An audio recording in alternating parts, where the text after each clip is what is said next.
Hello, friends, participants all over the world. It gives me a great pleasure to introduce to you today three of the most important living leaders of the Theosophical Society. And I also get to interview all three of them afterwards. So let us start with Mr. Timboit. Many of you already know him, some personally, some from his online lectures or from his writings. The presidential addresses in every Theosophist and as translations in all the magazines of the sections worldwide. For all the others, I would like to introduce him briefly. Mr. Timboit, International President of the Theosophical Society. Tim was born in New York City. In the University of Chicago, he was an honors graduate with a Bachelor of Arts degree in Public Affairs. He is now living in Chicago and Adyar, Chennai, southern India. Tim joined the Theosophical Society in America in 1974 at a very young age. In 2007, he became president of the Theosophical Order of Service in the United States of America, and he was elected president of the TS in America in 2011 and again in 2014. In April 2014, he was also elected international president of the Theosophical Society Adyar and re-elected in 2021 for the next 7 years. He shares his time between the headquarters of the TS Adyar in Chennai and, before the pandemic, he regularly traveled to TS sections around the world. Tomorrow, you will have the opportunity to meet him online again during his public lecture, A Life Within a Life. And we go on with Mrs. Deepa Padhi, Vice President of the Theosophical Society. Dr. Deepa Padhi is a retired professor of philosophy from Bhubaneswar, Odisha, who has written a book on the ethical philosophy of the Bhagavad Gita. In 2015, she had edited and published articles on women issues in the book Yes, She Can. How interesting, especially for female theosophists. Moreover, she writes articles on social, philosophical, theosophical, and spiritual issues for magazines and journals. Deepa is a founding and executive member of Drashtidan, an eye bank organization for cornea transplants and research, as well as a life member of Indian Red Cross Society Odisha chapter. These are only two examples of her rich social welfare commitment. Dr. Deepa Padhi joined the Theosophical Society in 1994 and is presently the secretary of the Deepapi Lodge, Bhubaneswar. She joined the Theosophical Order of Service in 2006, and in 2016, she became the president of TOS Odisha. Deepa believes in practical theosophy, which to her is spiritual self-transformation and service. Very good. In April 2017, she was unanimously elected for Vice President of the Theosophical Society.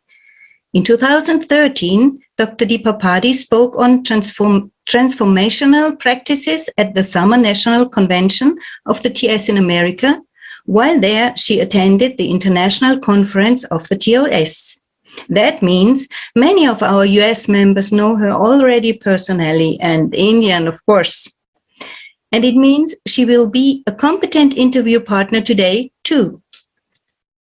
And our third panelist, Mr. Charlton Jules Romero, called Chally.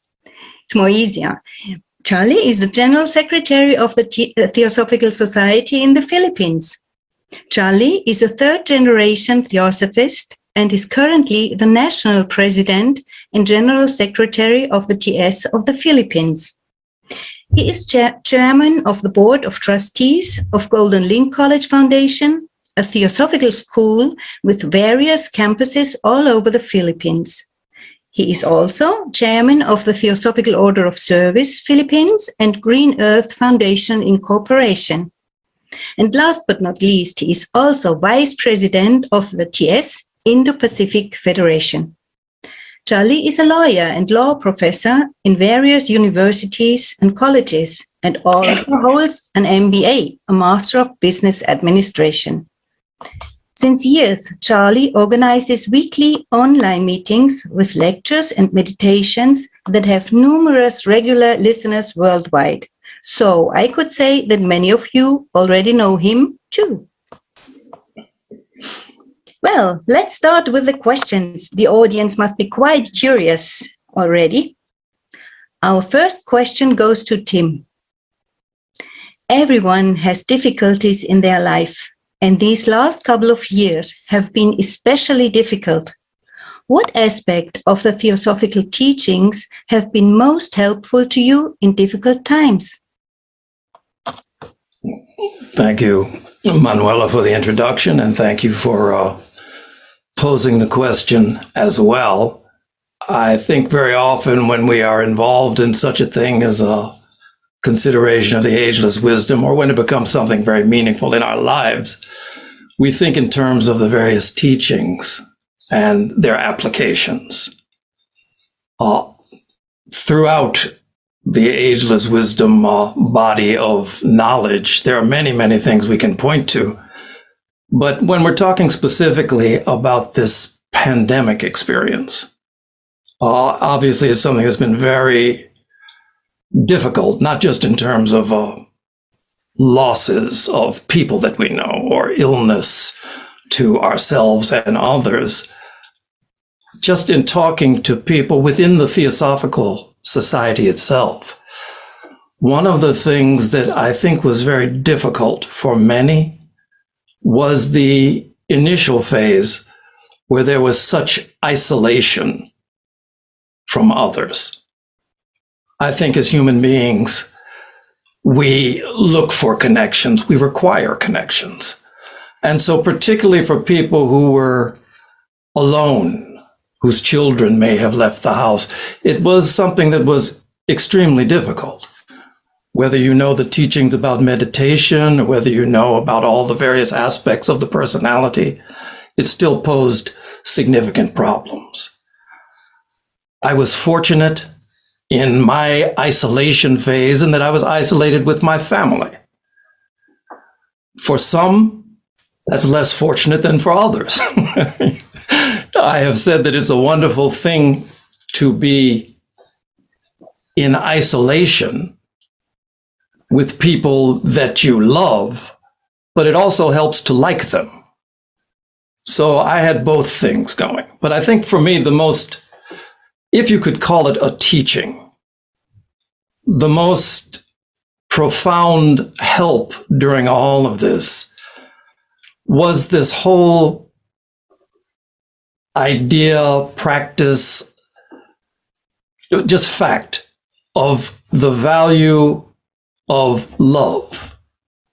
That's something that when we can recognize it and when we can transmit that, it's something that has been a blessing really throughout this pandemic experience. The idea that we are connected, even if we're not physically in each other's presence, but we're connected, and through the thoughts that we carry for one another, the Zoom and Skype calls that we make to one another, these sorts of connections took a different form, but it was all based on this unifying power of love.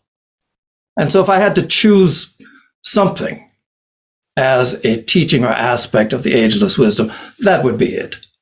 That to the extent that we can realize love in our lives, it has a magnificent effect on us and on others and the broader world as well.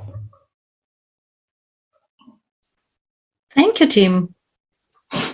Would you share your thoughts with us, Deepa, please? Yes. Thank you, Manuela, for your introduction for me. I would like to say in general, I'm not bringing now pandemic situation. In general, well, I would say it is the law of karma. In reality, there is no injustice. As you sow, so you reap. We get exactly what we deserve, good or bad. Therefore, we need to accept whatever comes our way, even if it is a challenging situation, acceptance of situations, good or bad, with an equable mind also helps us in our spiritual evolution. That is what I want to share. It's fine. Very interesting. Thank you. And Chally? Thank you very much, Manuela. When the question was posed, I was trying to look back at the situation of our Philippine section just before the lockdown in March of 2020. And the Sunday, immediate Sunday before the lockdown, we were in fact conducting our national strategic planning with all of the lodge presidents, study group heads present. And yes, we had that strategic planning and outputs, particularly with respect to the study of the ancient wisdom. And a few days later, we had a lockdown, and all of the assumptions of that strategic planning were thrown out of the window. So much so that when we talk about ask about theosophical teachings, I realized that most of these were academic head knowledge. And suddenly when we had that weekly joint lodge meetings, there was always that question in the open forum connecting the pandemic with a particular topic of a lecture. And I realized that there is in fact difficulty connecting the ancient wisdom with what we are actually experiencing in this physical world at this time of our respective evolution.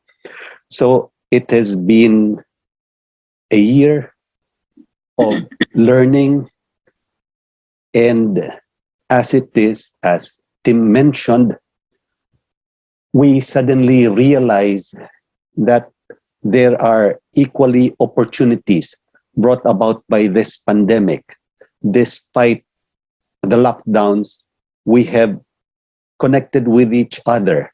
Although virtually, I wouldn't have met some members in Africa, in New Zealand, if it weren't for these online meetings. But I must assure you that there are still holdouts who still refuse to join or even provide lectures through these Zoom meetings.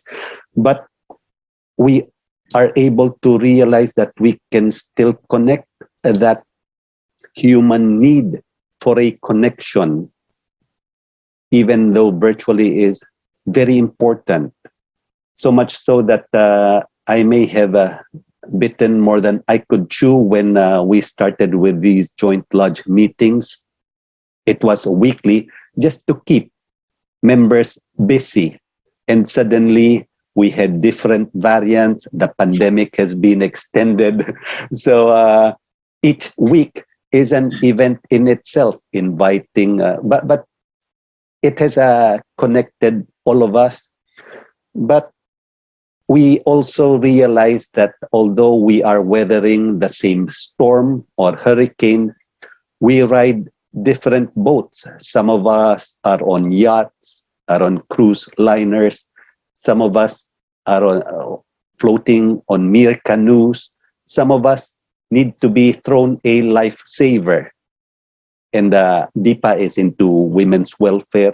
I realized that during this lockdown, and there are some prevalent cases here, that there is domestic abuse. So we learn from this experience, and it is in this light that we try to seek the application of theosophical teachings in this experience of ours, in this pandemic. So the death, karma, reincarnation, because death has been very real in all households. I lost my father last July 2020, not because of the virus, but because of the difficulty going to a hospital and getting a simple medical procedure. So it is in this light that we embrace, in fact, this experience that we are going in the light of various theosophical teachings, which we should find ourselves fortunate having realized some of these theosophical teachings in our lifetime. So good to be a theosophist, isn't it? Or to know such a thing like theosophy. Thank Exactly. you. Let's go to question number 2. Many of our participants do not know that Vice President Dr. Deepa Padhi published a very interesting book last year called Corona Pandemic, Challenge and Lessons. The subject of this book is exactly what concerns us most as theosophists about the corona crisis. Dear Deepa, can you tell us some important key thoughts from the book and explain them briefly? Challenges and lessons is exactly what we all need to know. Please. Thank you, Manuela, for giving me this chance to say something about my edited book. In the first year of the pandemic, I was confronted with two opposite emotions. When I thought about my human family suffering and dying all over the world, I really felt disturbed and sad. But looking at the nature, I experienced blissful joy and peace within. It gave me a feeling that the pandemic is not all negative. Rather, there are many aspects which are meant for us to learn. This led me to compile the different perspectives of the pandemic, written by luminaries from different walks of life from India and across the world. There are chapters from different standpoints like scientific, philosophical, spiritual, theosophical, economic, environmental, educational, political, social, that includes violence against women during pandemic, and also the views of multinational corporate CEOs. Their analysis will be of immense value during the COVID and post-COVID time for the coming generation. I'll share with you 5 key points of the many, as it is a compilation of 58 articles.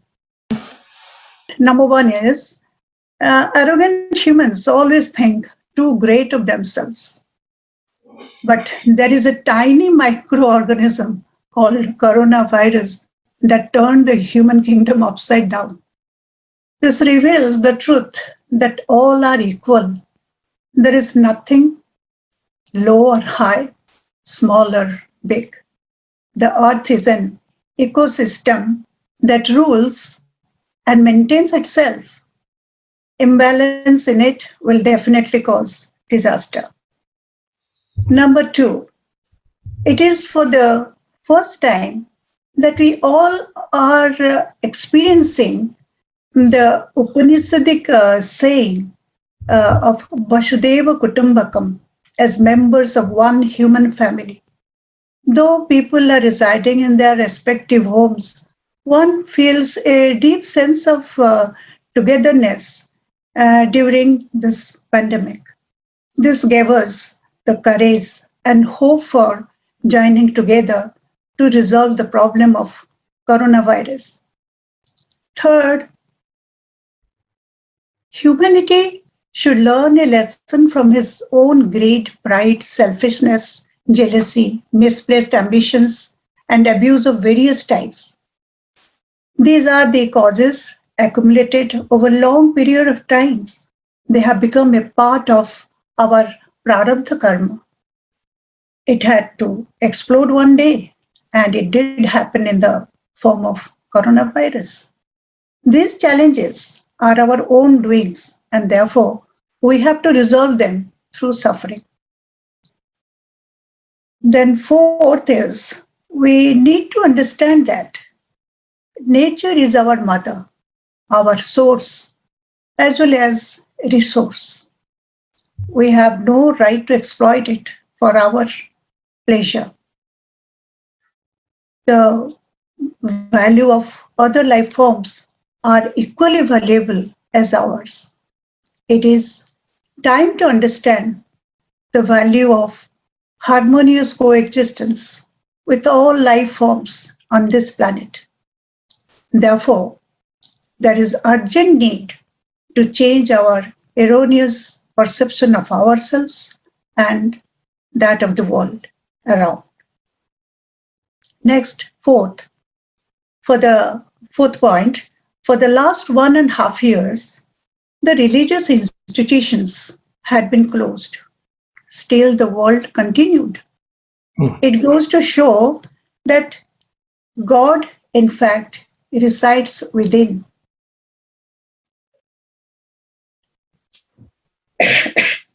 If one wants to know God or pray, one should go within. I think the time has come for all to turn to spiritualism. This is the time for reviving our value system and create collective consciousness towards love, empathy, compassion, the joy of giving and serving.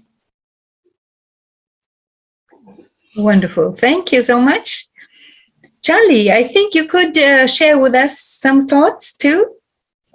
Well, middle of last year, I was surprised when Deepa, I received an email from Deepa asking me to write an article for this book that she was editing. And of course, Deepa is quite a taskmaster. She had a deadline set, and this was very early during the pandemic. So much so that I wasn't sure what I was supposed to write about.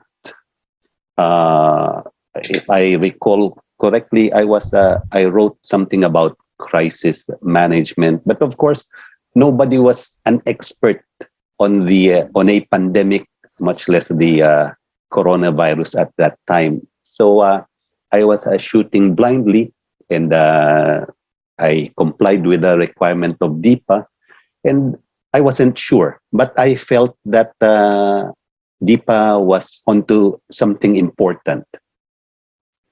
And later on, I got my hands with on the book, which she edited and published. I think that was during the latter part of last year. And when I looked, it contained different articles from different people, and Deepa just now summed up everything. So it is quite a useful resource, because it is a snapshot at the time of the pandemic at its earlier stage, so much so that there are already learnings synthesized by Deepa just now.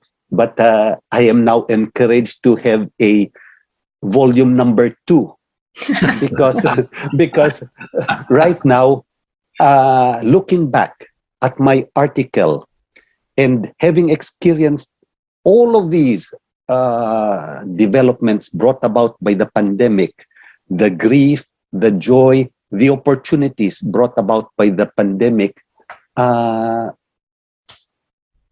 would say that maybe I have something to contribute deeper in an article.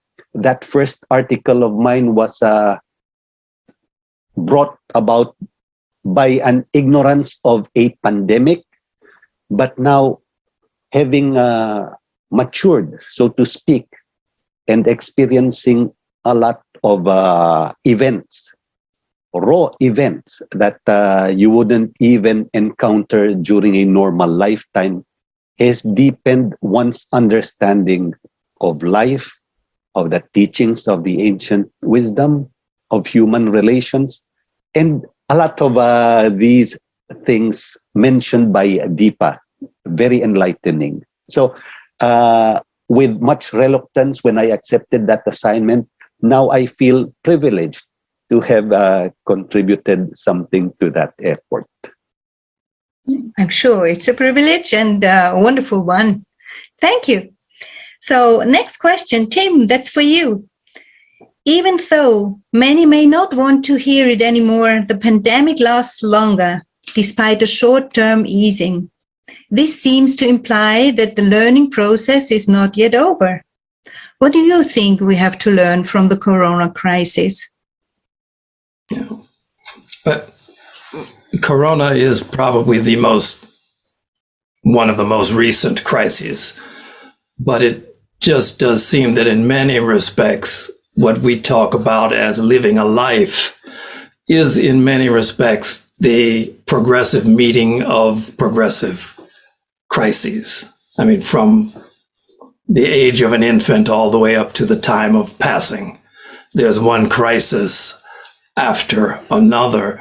I think one of the lessons particularly that will be useful for us is first to recognize what I think was very largely the human response to this, and probably still is, which is to say that it somehow or another, it strikes a chord of fear within people, to the point that, fear for our loved ones, fear for ourself, uncertainty, these sorts of things tend to naturally rise up.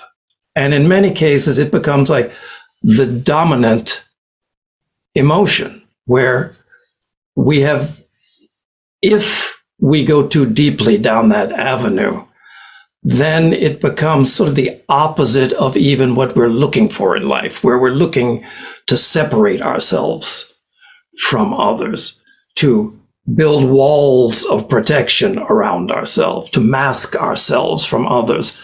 And it's something that is a health requirement, yes, but it starts to take psychological roots.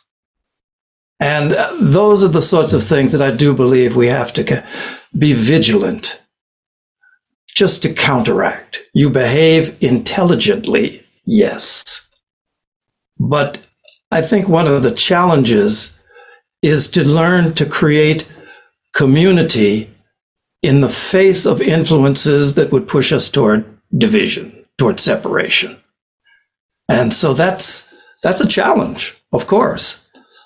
But I think it's one that, again, Chally, Deepa, both have mentioned difficulties of the pandemic, but also blessings of the pandemic.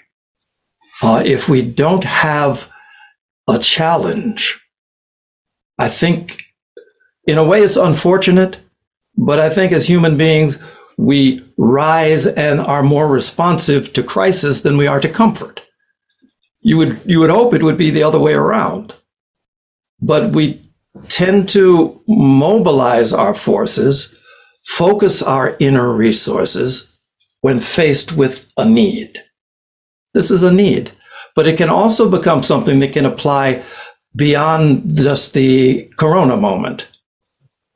It's something that, what do we do to deal with these kind of the anxiety, perhaps? And many people have actually, it's become a growth industry on the internet, a variety of meditation apps. It's a growth industry. They've spread everywhere.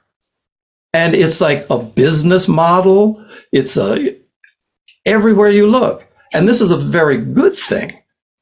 But to continue that and to deepen it so that it's not just a matter of relaxation, it also becomes a matter of inner exploration for qualities and inner resources and treasures that don't become active until they become seen.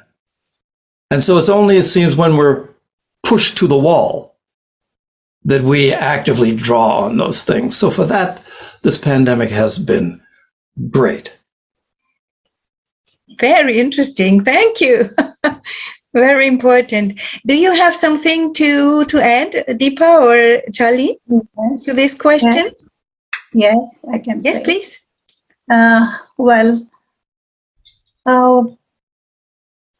We need to be ecologically conscious. This pandemic has taught us to be ecologically conscious It taught us to have a harmonious coexistence with all forms of life on this planet, because as they all have right to live as much as we have, then we should learn to look beyond our own difficulties and pain to lend a helping hand to everyone who needs it, whether a friend or a foe. I would say, another point would be people have learned to live with less. We have realized that one could do without many things which were previously considered as necessities. Another is mental and emotional connectedness has emerged out of social and physical distancing during COVID. Still another is it taught us to love and love all. That's Fine, thank you. Chally? I would agree with Tim that when our backs are pushed against the wall, then we are in fact compelled to adapt to these various changes that we face. Humans are averse to changes. They usually enjoy being in their comfort zones. And before the pandemic, people have been used to a life on the fast lane, not being able to step on the brakes. So this pandemic has pushed us on the wall, keep us quarantined. And I had this short article in our Philippine Theosophist newsletter of being alone but not lonely. People have been forced not to look outward, to reach out to other people, because others are also languishing, so to speak.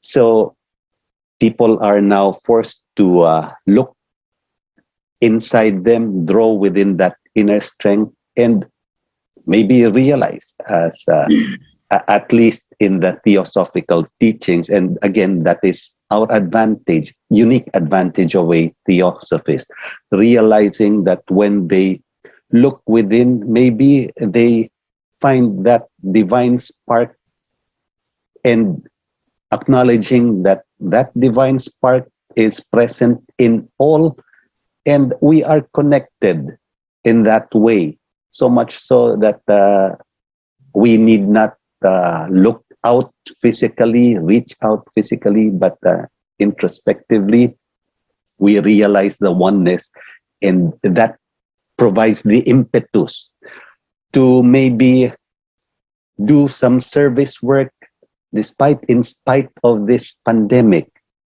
I must acknowledge that there are opportunities for service work, so long as one keeps his eyes or her eyes open to that opportunity. That's it. Our next question, I think you are straight that way. So I will ask you, Chally, what describes the now in the dimension of consciousness? Well, when we talk about consciousness, I do not pretend to be an expert on these topics, but I've been attending, again, taking advantage of the School of Wisdom online lectures. And again, I recall at the outset of this pandemic, Tim came out with a video assuring the members that what we are experiencing now is temporary. And I recall the statement of Linda Oliveira in her recent School of Wisdom talk together with Pedro, that anything that has a beginning has an end and is temporary. So much so that this now is actually temporary. what we have to focus on is, and when we talk about consciousness, something that is eternal, permanent, and that is why it is very important not to be too much drawn to this physical now of ourselves, but maybe tap that veil, the edges of the higher consciousness to have that realization of maybe the eternal. Hi. What about you, Tim? I'm glad you started with the tougher questions with Chally. I think it's only fair. I mean, these are, Manuela, your questions start to go into deep waters here. And well, we should. It's, when we talk about now, probably that's not our normal experience. You would think it would be, because always we're here doing something. But I think generally, whenever we really start to look, the difficulties that we tend to face generally are rooted in some sort of psychological connection with the past or the future. It's always something pulling us in those directions. So, anything we have in the nature of resentments, things that we just cannot bring ourselves to forgive, grief, all of those things relate to something that is grabbing us out of the past. When we were talking just briefly about fears, anxieties. All of that is related to a future that is as much not here as this past is not. So, we're constantly drawn away from something that we can experience and sometimes do experience. I think, very often it's the case whereas when anyone becomes involved in a spiritual sort of direction, we're there because we're looking for something. And, we want things that we can hold on to, that we can sink our teeth into. But, a lot of the time, I think what we're looking for is something that, yes, there are great beings who have spoken about this. But it's also something that everyone has some experience of this now. And the sort of expansiveness and exalted aspect of what many overlook because they think it's a common experience. People who have had the experience of being intensely happy. Sometimes an example I like to use is something I use it because it's familiar, where probably most people at some point in their life have had the experience of standing somewhere and just watching the sun set or the sun rise, something like that. And you may be standing there and just watching, and you become so drawn into it that, there's no concern about the laundry. There's no concern about the neighbor who you think might have thought badly of you. You don't even know that, but you're thinking it. You are so rooted in the splendor or the beauty that's in front of you. When that moment passes, eventually the sun comes up or someone taps you on the shoulder and you're pulled out. And so retrospectively, you would look and say, wow, in that moment, I was happy. I was peaceful. That's a description of the experience of the now. When people talk samadhi, they're talking some extension of that. But that's the now. And really it comes about, if you look at it, what makes that moment, what makes it so possible for you to release the kind of boundaries and limits and defenses that protect you from these things normally? In that moment, for whatever reason, all of your thoughts about yourself have temporarily dropped away. And the experience of the now is the experience we describe as peace, happiness, joy. So the now, the layman's description of the now in consciousness is this sort of common experience we have with children, with sunsets, with puppies. I see cats all over the internet. So with cats too, kittens, cuddly things. So anyway, that's just a gloss on this idea of the now in consciousness.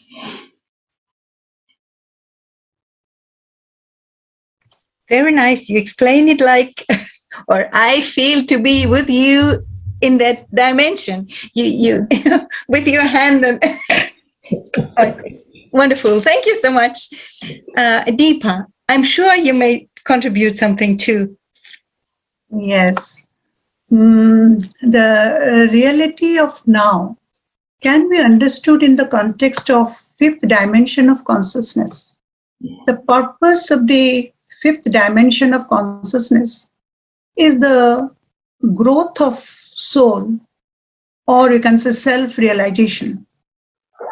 And in this dimension, an evolved spiritual aspirant will always live in now with the capital N, that is in the present. It means being ever aware, ever alert. There would not be any past or future for him. Like Tim said, we experience that, but it is temporary. But for those evolved beings, it remains constant. They are always in now. Very philosophically and theosophically. Thank you so much. Theosophical. Okay, so let's go to the next. How can we bring about the wholesomeness that is missing in us? Who would like to start? I think Deepa, go on.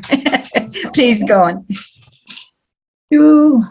To have a wholesome life, we have to adopt a holistic health management system. It is a holistic management system which takes care of our physical, mental, emotional, and spiritual health. Spiritual includes moral as well, as you know. As balanced diet is needed for the physical body, positive thoughts are necessary for the mental and emotional health, and meditation is necessary for the soul or spiritual health. This is what I understand by wholesome living. Very important. Thank you. Chally? Yes. When I was contemplating on the question, I was thinking of wholesomeness from what Sister Deepa mentioned, but I was also thinking of maybe was it something more about making us complete, and I was my thoughts were brought to the first object of the society where we find the answer. It's not, and then the trail of thought brought me to that famous line in one of the early movies, I think in the 80s or 90s, where a famous actor said to his leading lady, "You complete me." So we do not find completeness in this physical world from material things or otherwise. So much so that realizing and experiencing the first object of our society is the path that we have to take to answer this tough question posed by Manuela. Thank you, Chally. Thank you very much. And Tim, what about you? But probably that's the challenge that's before us. That's one way of putting it. How do we become whole? Wholesomeness is kind of the quality of being whole. And, another word that says a similar thing is healing. Healing is the restoring the condition of wholeness. And, in order to accomplish something like that, much like Deepa said, there's a certain balance that is required. I know it was Saint Augustine who made the statement that for most people, complete abstinence is easier than perfect balance. So, to completely leave something alone is the approach very often, because it's an easier approach than a balanced approach. But I think one of the things that we have that is a gift is when we become conscious and when we start to find that, there is such a thing as an inner life.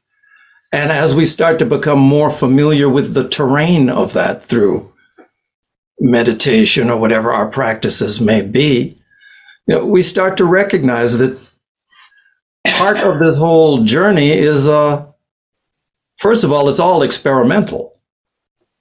Just living a life is a remarkable experiment. And so we are constantly having to self-correct. The example Deepa gives of diet is just one of those very straightforward aspects that we have to deal with. The foods we feed our body, we'll eat one time and find it affects us badly. We alter, we move more toward balance. We don't tend to apply these same sort of dietary rules to our thoughts and emotions, which, we are constantly feeding ourselves by choice and otherwise from media sources and the books we read, the people we associate with. So, what is the diet that our body gets that leads toward wholesomeness? What is the diet of our thoughts that leads toward wholesomeness? And I think part of, how do we know when it's wholesome? And I think when we reach the point that we can distinguish what it is that increases our energy, increases our connection, increases our ability to reach out and to serve others, that's sort of a guideline for wholesomeness. Ideally, we have sort of a goal for ourselves of becoming as wholesome as possible. So as effective in our ability to serve others, as effective in our ability to be an instrument for higher thought, for energies that bring wholeness into our situations and into our lives. And those are sort of like the markers, I think, and the practice also of bringing a sense of wholesomeness that in many degrees, as you say in the question, is missing. And sometimes it seems as if the challenges of our moment cover it over even more so. So I think that's very important to think in this way. So let's go to number 6. How can we elevate our self-oriented living style to a more expansive one? Deepa, would you like to answer us? Yes. Well, in order to be more expansive in our lifestyle, we need to look beyond ourselves, meaning going beyond our limited individuality. It is important to understand that all living forms have only one common origin. Therefore, we are all connected and dependent on each other. If something affects one, others also get affected in some way or other. Therefore, one should cultivate love, compassion, and empathy within. Would you like to add something, Tim, please? Yeah, I would. In this sense, I think that with Deepa, she gave a short answer. But I have been with Deepa, walking around with her in the things that she does in the community in which she is rooted. And, very much so, this whole answer to the question about elevating our self-oriented style of living is a predominant feature of the way she walks, she talks. I mean, I don't want to brag about you too much, Deepa, but I do feel I have to say, she is involved in, I was with her for like 2 or 3 days. And in that time, the scope of the activity in which she is involved in helping others, in moving beyond self-oriented living, includes orphanages. It included working with people with handicaps. It included elderly people who, late stage in life and afflicted by poverty, various things to help them.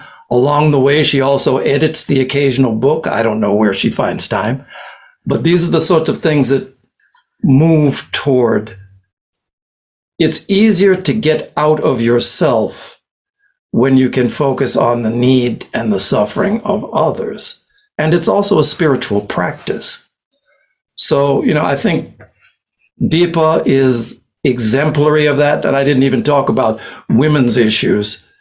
And then, of course, Chally is active as well. I do think that maybe it's a bigger subject, but we talk about theosophy. And, depending on your temperament, your mind goes to a certain thing of this is theosophy. So for some, it goes directly to, the writings of HPB. For some, it goes to, various sorts of wisdom sources from other directions. For some, it goes straight to what can I do to help another? And I think in many ways, this particular panel of people are all been involved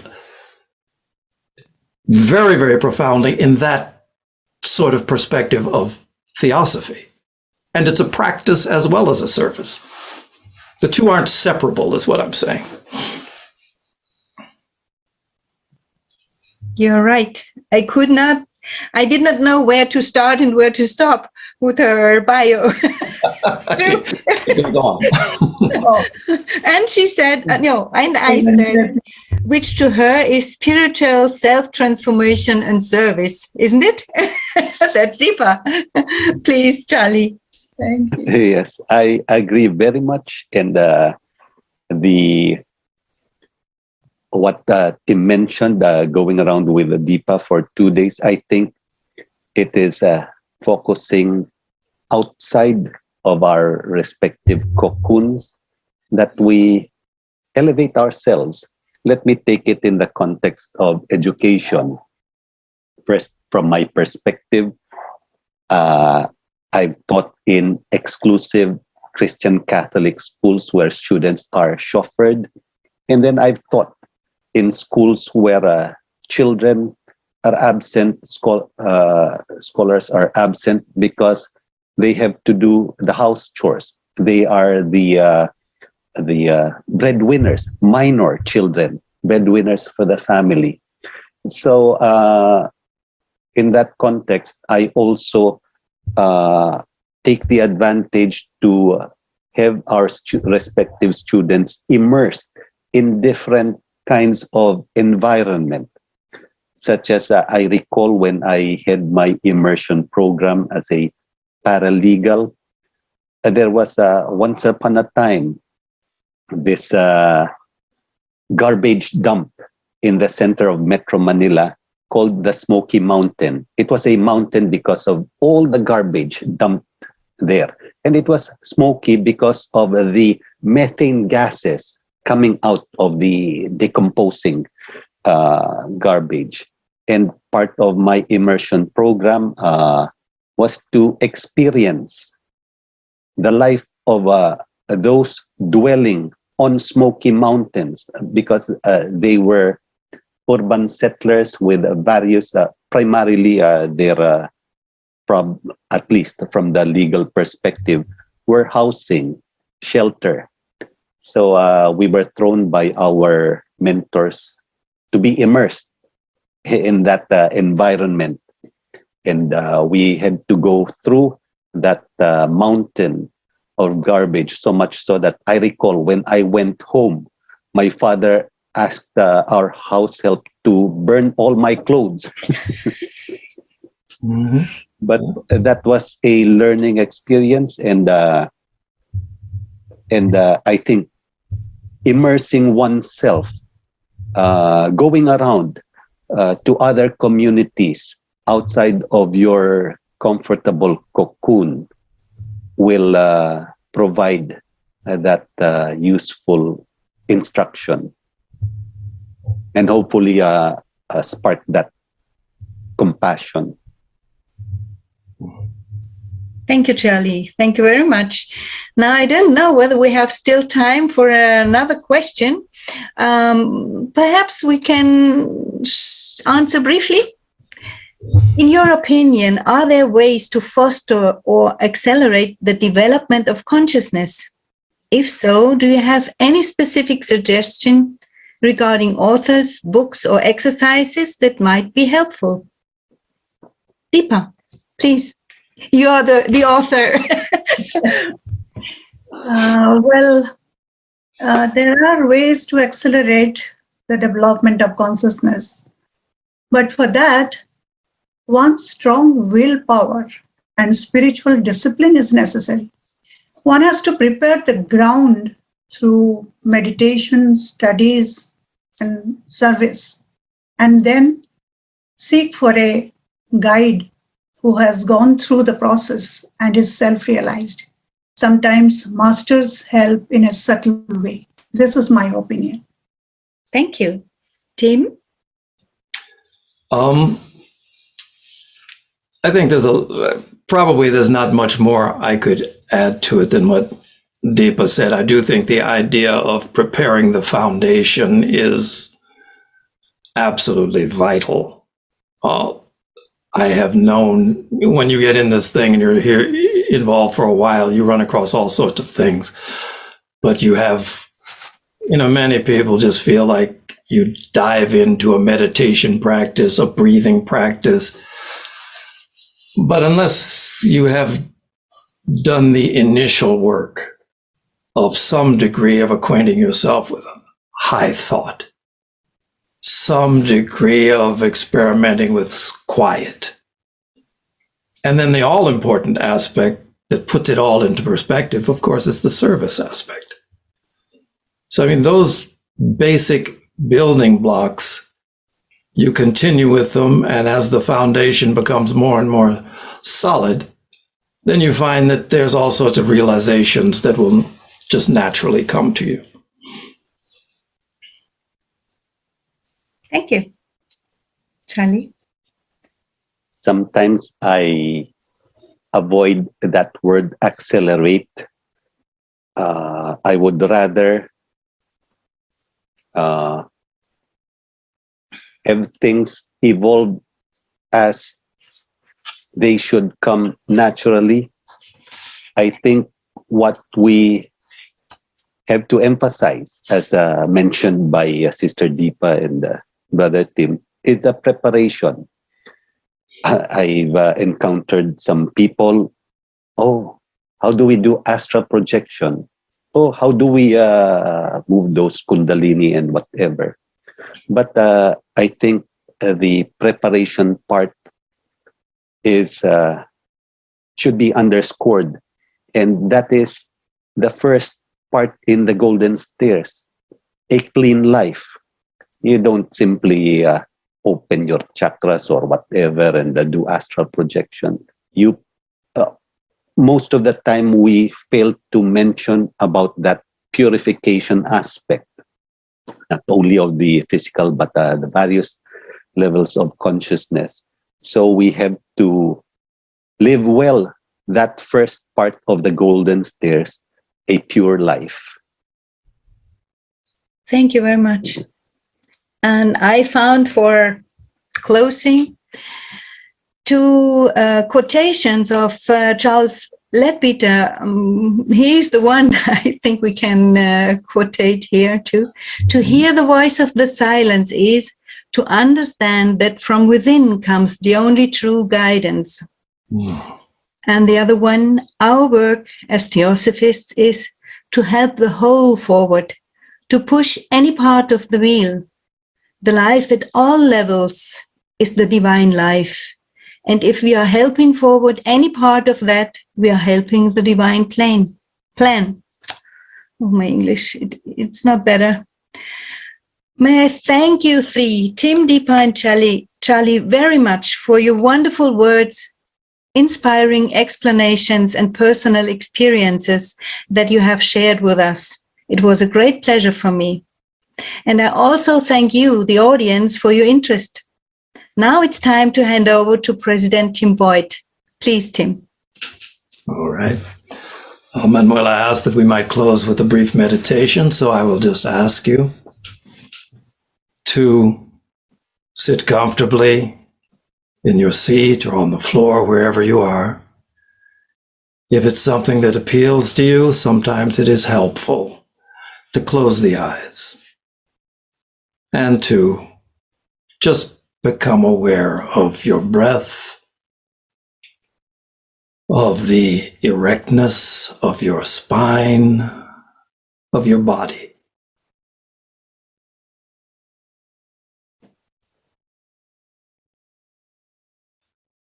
And very briefly,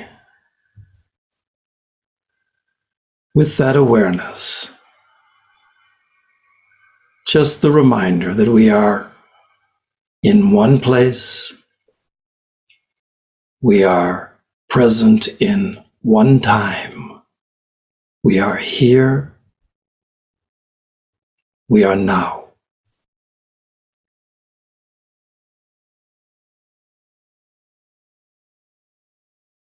And the fullness of all life, all consciousness is equally here and now. No need to reach, no need to look back. For a moment, let ourselves be present fully.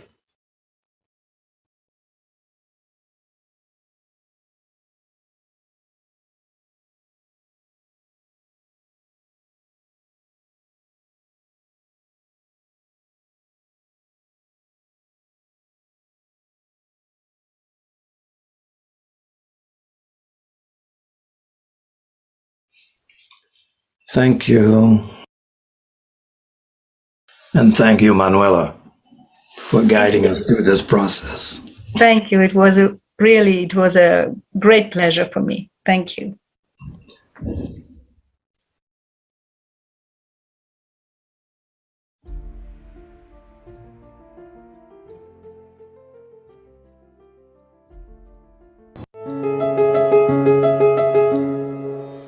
Hello world, my name is Jan Nicolaas Kind and I'm talking to you from Brasilia, the capital of beautiful Brazil. In order to model our future, we need to know where we are. And in order to know where we are, we need to know where we are from, right? Now, that's why we have libraries, museums, and archives. And about the archives, I want to talk to you today about. The Theosophical Society Adyar has the very fortunate situation to have a wonderful archives. Nowadays, it is called the Surendra Naryan Archives. Many people in the past have contributed to it. Say Jaishree, for example, or Catherine Beachy, who we all know of her wonderful booklet, Daily Meditations. But also in later days, the current director of the School of the Wisdom and the European School of Theosophy, Erika Georgiades, has worked in it, and I also have worked in the Adyar Archives, which was a great honor. Now, today we are going to celebrate something, and in order to make that celebration a wonderful thing, I want to introduce you to the custodian of the Adyar Archives, who happens to be also the international president of the Theosophical Society. Ladies and gentlemen, friends, Mr. Timboit.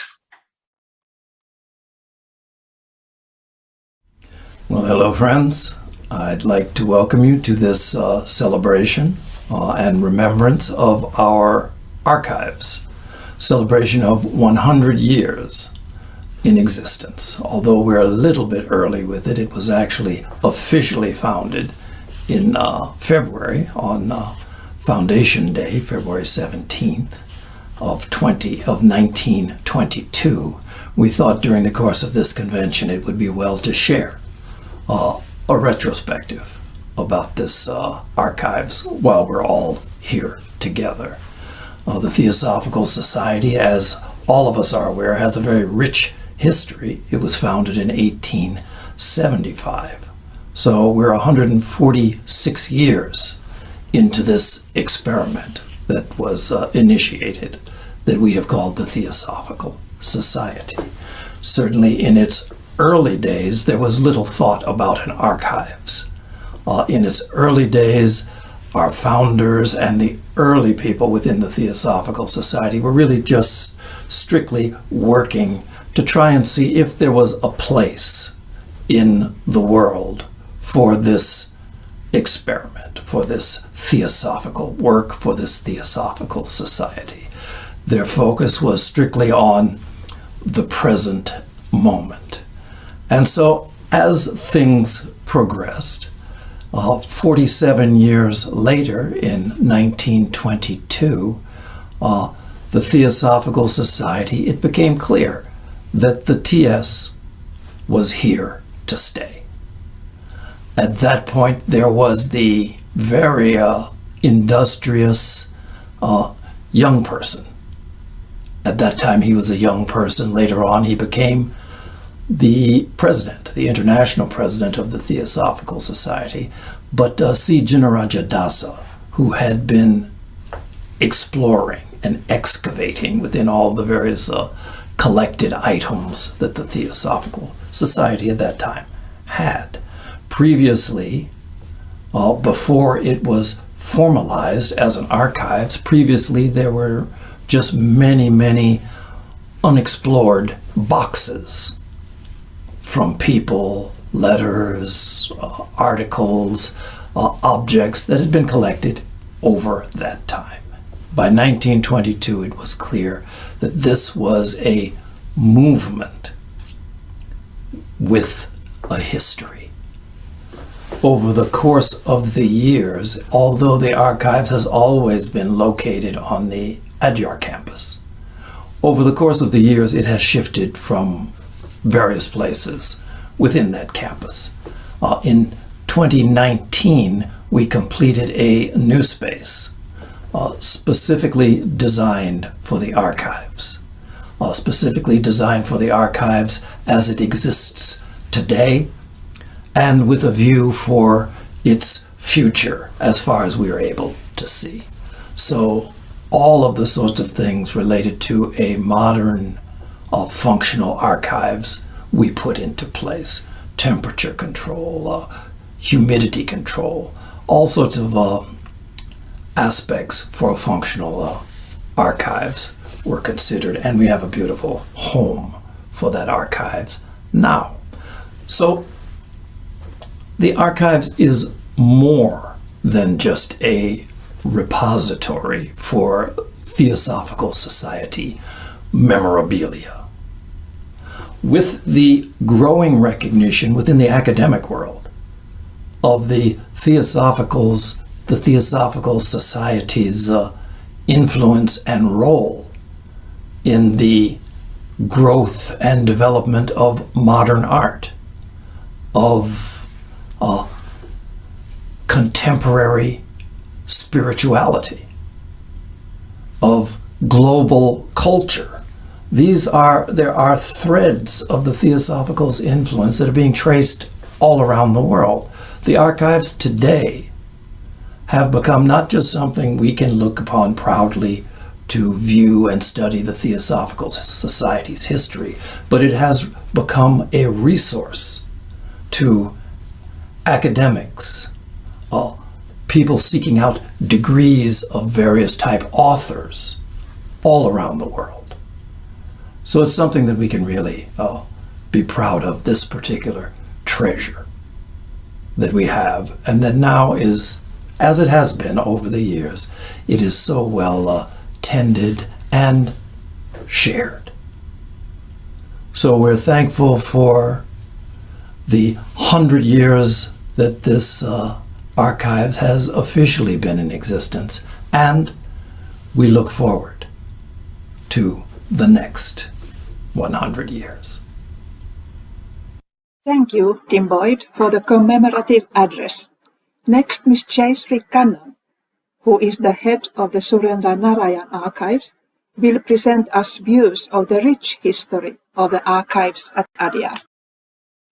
I take great pleasure in sharing with all of you the fascinating story of the Adyar Archives, a veritable treasure trove, showcasing the history of the Theosophical Society since its inception in New York on 17th November 1875. The Adyar Archives, which was formally started on 17th February 1922, was renamed as the Surendra Naryan Archives in January 2019. What is an archive? An archive may be defined as a place containing a collection of records, documents, and other materials of historical interest. This may seem boring and dull if you think of it simply as a collection of musty old files and papers. The Adyar Archives, however, is much more than a mere collection of papers and documents. It takes us on a voyage of discovery into the fascinating world of a bygone era. It weaves a spell of enchantment over all who delve into its mysterious, fathomless depths, as little known but inspiring stories about the founders and many early theosophists and other memorable incidents come to light. It reveals the truly inspiring saga of the tremendous toil and sweat, hardships and difficulties, as also the undying devotion and commitment of the early theosophists who made great personal sacrifices to serve the masters of the wisdom and bring the light of theosophy to the world. Since the early days of the society, both Madame Blavatsky and Colonel Olcott had a grand vision for the archives and were great collectors of historical artifacts.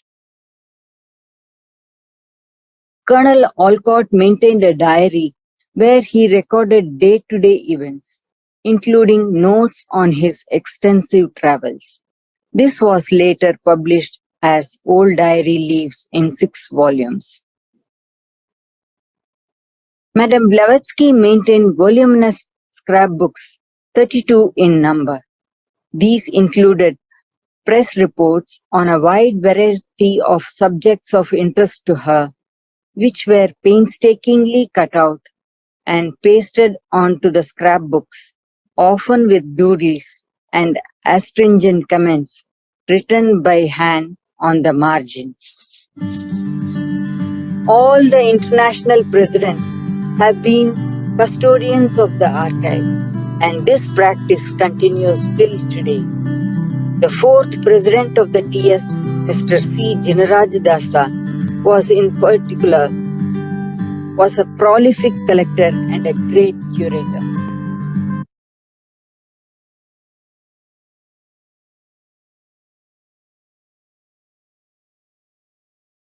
The Adyar Archives celebrates its 100th birthday in the year 2022. The year 2022 also marks the centenary of the first celebration of Adyar Day on 17th February 1922 at the suggestion of Madame de Manziarly, which was later endorsed by Dr. Besant.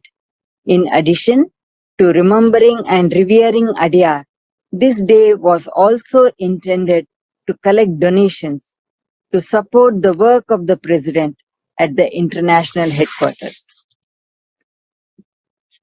Let us look at what Dr. Besant had to say about the first ever Adyar Day celebration and the starting of the archives on 17th February 1922.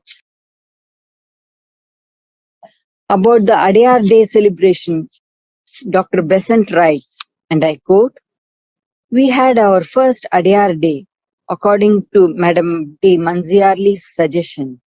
There was the usual meeting in the morning at 7:17, the moment at which the last breath passed from the President's body or ever the silver cord was loosed. At that, representatives of Hinduism, Zoroastrianism, and Buddhism spoke of the great services done by him, that is Colonel Olcott, to their respective religions, the splendid record of his theosophical work." Unquote. Dr. Besant also reports about the starting of the Adyar Archives, and I quote, "In the afternoon, thanks to Mr. C. Jinaraj Dasa, who has become the archive keeper of the society and is burrowing into all the old locked up boxes and bringing out treasures of the most varied kinds, were arranged by a band of willing workers, a number of tables in the large hall of the society filled with mementos of the past, including some much prized articles belonging to the President founder and his great colleague HVB." Unquote. On that special table were displayed some priceless objects. The turban worn by the Maharshi Maurya when he visited the colonel in New York in 1877, leaving him his turban as a gift. The original manuscript of the Secret Doctrine sent over to Adyar by HVB from London, and numerous other articles of keen interest to Theosophists. Display on the other tables included objects given to the TS by members from many different lands, a paper calling for the quarterly meeting of the Matchmakers Union in London, trowels and keys galore telling silently of buildings founded and opened for the TS and its kindred movements. And in the evening of the same day, there was a display of various articles collected by Brother Jinaraj Dasa in the Great Hall at Adyar. On this day, Dr. Besant also unveiled the lifelike portrait of Mr. A.P. Sinnett, whom she observed was, and I quote, "for so long the Vice President of the TS, and who was faithful in life and in death." Unquote. The material available in the archives is of great value, precious and historically very important. Besides diaries and scrapbooks, The archival collection includes original letters, manuscripts, personal belongings, travel mementos, photographs, gifts, audio and video cassettes, etc., of various Theosophical leaders. During the war years, due to the very real danger of destruction of archival material by bombing or falling into enemy hands, it was carefully packed into steel boxes and sent away to secret far-off places for safekeeping.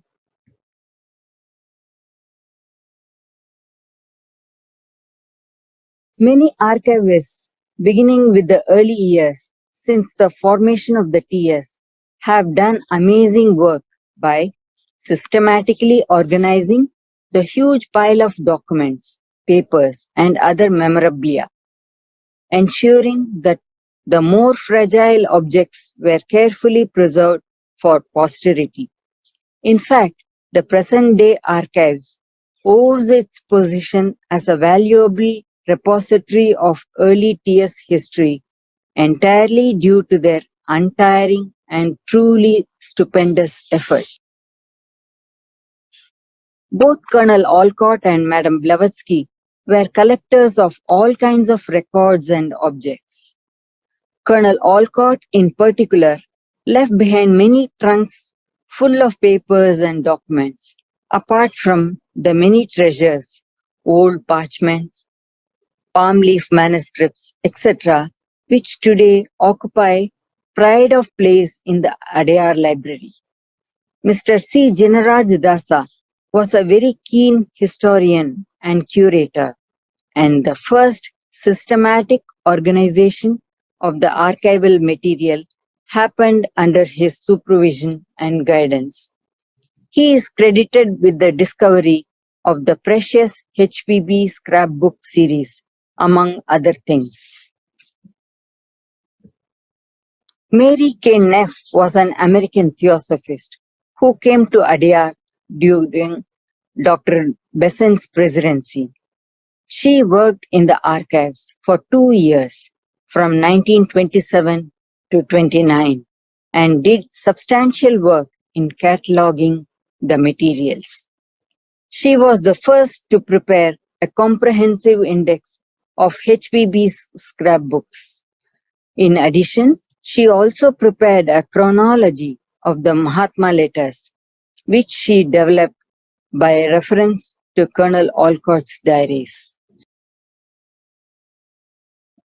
Mrs. Josephine Ransom used the archival material at Adyar for writing her much acclaimed book, A Short History of the Theosophical Society, which was first published in 1938. In the 1930s, A.J. Hammerster, a Dutch theosophist, renumbered the volumes of the scrapbooks. He wrote a series of articles in the Theosophist called Leaves from the Archives in 1936. He brought to light some of the hidden treasures about the origin of the Theosophical movement and facts about the founders. He wrote about Eliphas Levi, the first edition of the Secret Doctrine, the history of the Theosophical movement, etc., researching unknown pearls from the archive.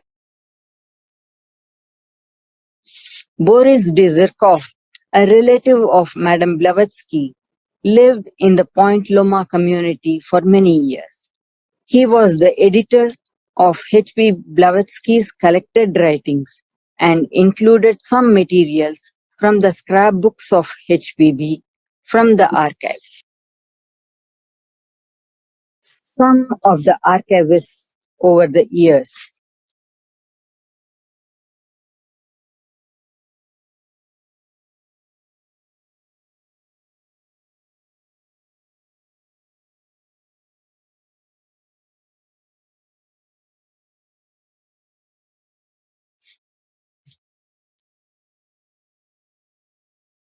The archives remained closed for many years and was reopened in 2015 under the presidency of Mr. Timboit. A new team headed by Mrs. Kusum Satapathy restarted the work at the archives. Mr. Isaac Hurley from Spain, Dr. T.P. Araganandam, and I joined the department. Ms. Janet Krishna, archivist from Olcott, Wheaton, visited and advised on setting up the archives again.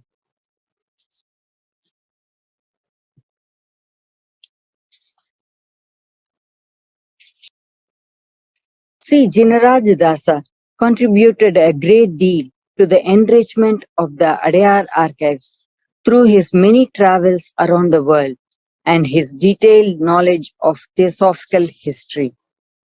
He discovered among the records of the TS much interesting material. The most important is the series of scrapbooks of HPB, beginning with that of 1874. These are referred to by Colonel Olcott in the old diary leaves. First page of the scrapbook. On this page, HPB has composed the humorously contrived title, Anti- and Postnatal History of the Theosophical Society, and the tribulations, mortifications, and triumphs of its fellows. A fine example of the artistic, witty, and prophetic aspects of HPB's nature. HPB's comments on the cuttings pasted by her contain very valuable material, revealing the inner guidance of the founders, even before the TS was actually started. Her fascinating personality comes out in the witty and sometimes acid parentheses scribbled in the scrapbooks. Another interesting find is the first manuscript of the first volume of the Secret Doctrine in HPB's handwriting, sent by her from Austin to T. Subbarao in 1886. The Adyar archives contains an unpublished manuscript, Source of Measures, or Art of Speech by Ralston Skinner, Cincinnati, Ohio, USA, which was completed in February 1884. This was sent by him on 10th January 1887 to Madame Blavatsky at Austin. C. Jinaraj Dasa wrote about this work in the Theosophist of August 1923 and included a table of contents for the manuscripts. Another archival treasure is Henry Kundrat's Amphitheatrum Scientiae Aeterni. Published in 1595, it is one of the oldest books we have in the archives. This is an alchemical classic infused with a strange combination of Christianity and magic, illustrated with elaborate, hand-colored, engraved plates heightened with gold and silver. Archives contains Madame Blavatsky's personal collection of books. These volumes are precious as they also contain notes and comments by her. She used them for reference, and some books have been autographed by her. Michael Gomes, while researching at the Adyar archives, carefully catalogued the collection. The Adyar archives and the Blavatsky Museum share a common platform. The archives largely comprises old documents and papers. The museum contains paintings, sculptures, and other precious artifacts associated with early history of the society. The museum owes its beginning to Nicholas Roerich, a great painter and spiritualist, and more importantly, a theosophist. who in 1925 presented one of his masterpieces, The Messenger, to the Theosophical Society at a function attended by a group of residents. Professor Roerich unveiled the picture which was resting on an easel and said, and I quote, "In this home of light, let me present this picture of the messenger dedicated to Helena Petrovna Blavatsky as the nucleus of a future Blavatsky Museum of Arts, whose motto shall be, Beauty is the garment of truth," unquote. Thus was the seed planted for the starting of the museum. Among the many treasures in the museum are the two great doors of carved teak wood depicting the age-old Hindu story of evolution from fish to god, gifted by Prince Hari Singh Ji of Bhavnagar. Some of the museum artifacts.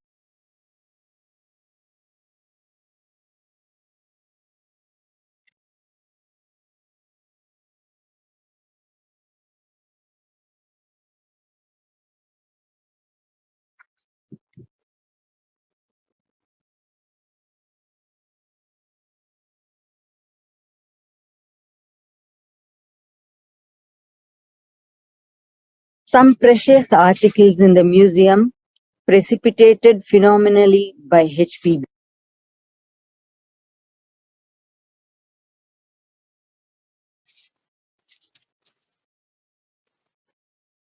In addition to the well-documented treasures, the Adyar Archives and Blavatsky Museum also contain other material extremely interesting, though largely unknown, about the founders and other early theosophists. Some examples are shown here.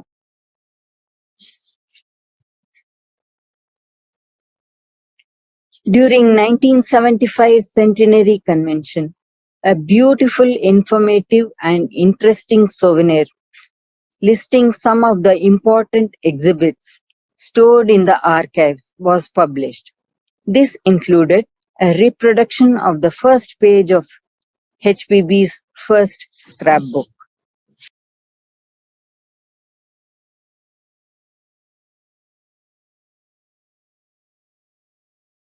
The archives has a treasure trove of photographs of the founders, old theosophists, the estate, and various events which took place at Adyar during the early days, including the many pioneering initiatives which originated at Adyar.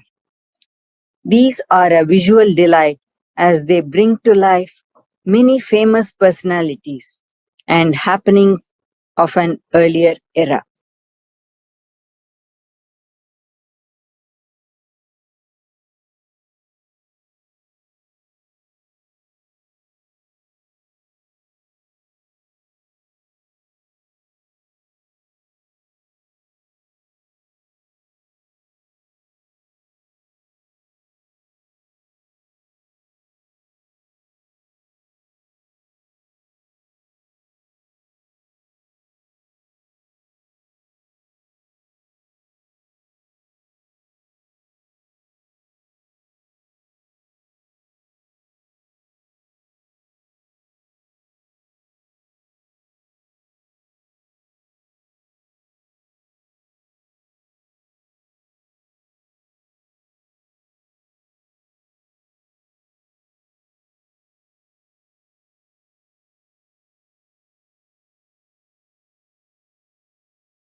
Five ancient carved granite gateways known as the Trilithons, were brought by Colonel Olcott from a ruined temple in North Orchard district in Tamil Nadu in 1905. Photographs showing the shifting of the first Trilithon to the present location in 1931. Leadbeater Chambers, first concrete building in India, constructed in 1910. In Bharat Samaja, the Hindu temple, for the first time, the congregation also took part in the ceremony. Old pictures of Olcott School.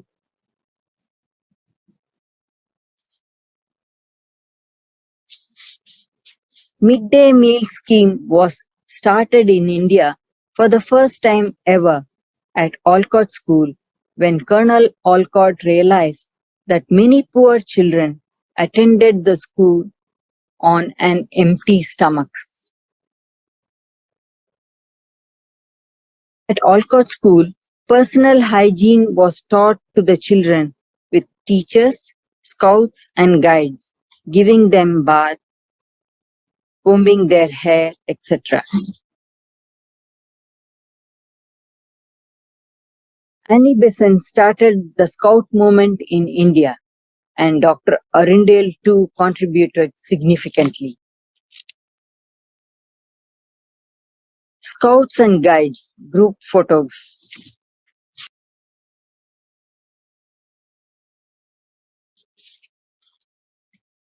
The Kalakshetra Foundation, started by Srimati Rukmini Devi in 1935, is dedicated to the preservation of traditional values in Indian art and crafts, especially in the field of Bharatanatyam dance.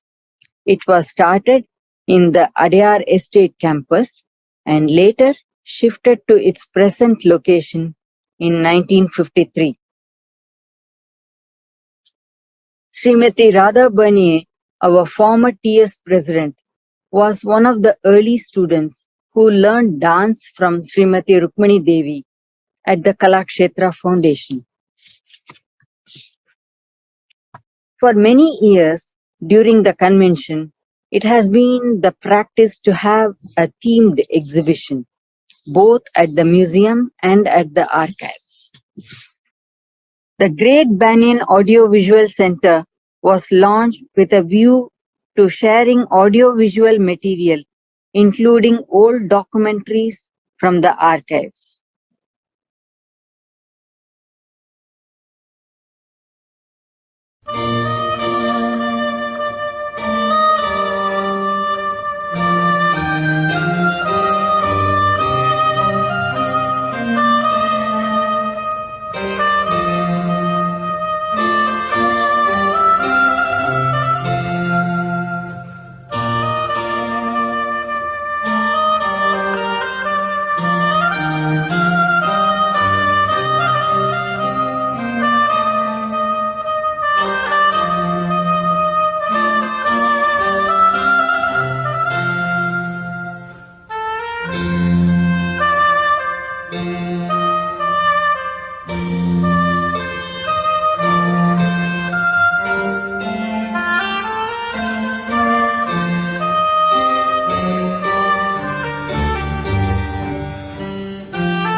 A short video of the Surendra Naryan Archives at the new location.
A short video from the oldest living archivist, David Dines from Australia. Ask you if you wanted to just tell me about when you worked at Adyar in the archives and who you worked with.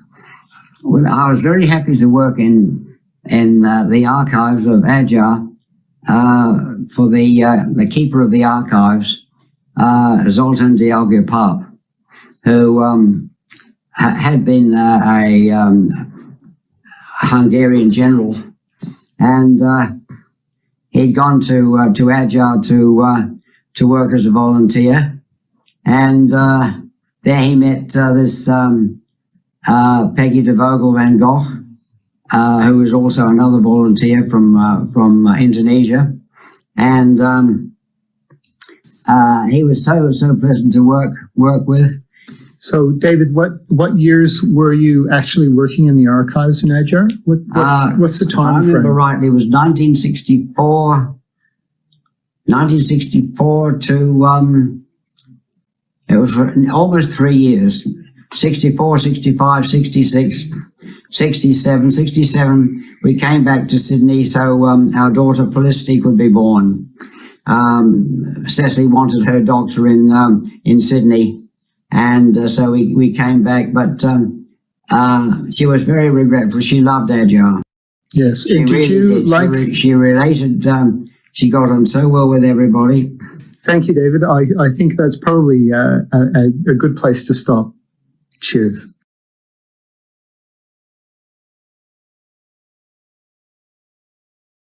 In the centenary year, there is a plan to convert the old school tapes comprising lectures by early Theosophists into digital format in order to share this content with the interested members worldwide. It is also proposed to bring out a small book about life on the Adyar estate in the early days, with a description of the various places of historical interest, of which there are many on the estate. We are gathered together this evening to consider a doctrine which has been accepted as true by countless numbers of people from time immemorial. Grateful thanks to the International President, Mr. Timboit, and the Convention Committee for giving me the space and time to make this presentation in the centenary year of the Adyar Archives. Grateful thanks also to Brother Vinay Kumar Patri and Brother Anand for technical help, and Sister Geeta Jayakumar for editorial assistance. Namaste.